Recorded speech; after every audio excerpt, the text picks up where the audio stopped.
لو أنت مريض سكر وناوي تصوم يبقى لازم تعرف إيه الحاجات اللي المفروض تعملها قبل ما تبدأ الصيام.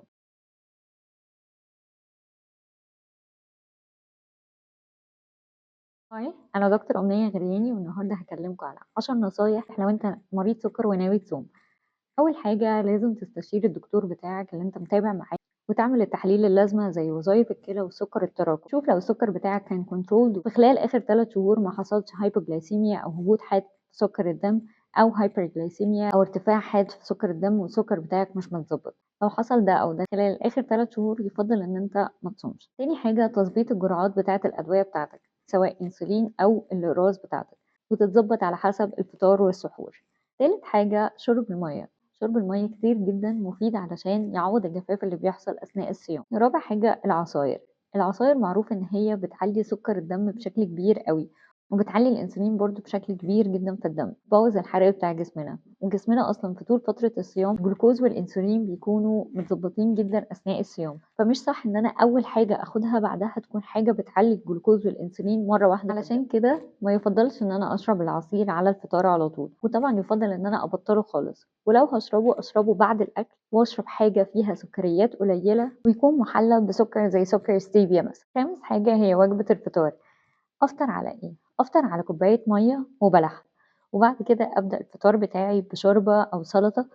والوجبة بتاعتي بتاعة الفطار تكون غنية بالبروتين والدهون الصحية، والنشويات تكون نسبتها قليلة جدا، علشان ده من أكتر الحاجات اللي مفيدة لجسمي وبيزود لي الإحساس بالشبع وبيقلل لي إحساس بالجوع وبيظبط الحرق بتاعي ويظبط مستوى الجلوكوز والأنسولين في الدم كويس. سادس حاجة الحلويات. طبعا يفضل ان احنا نبطل سكر خالص ونقلل الحلويات، بس لو انا هاكل الحلويات ناكلها بالطريقه الصح، ان انا اكلها بعد الاكل على طول واحاول ان انا اكل قطعه واحده بس.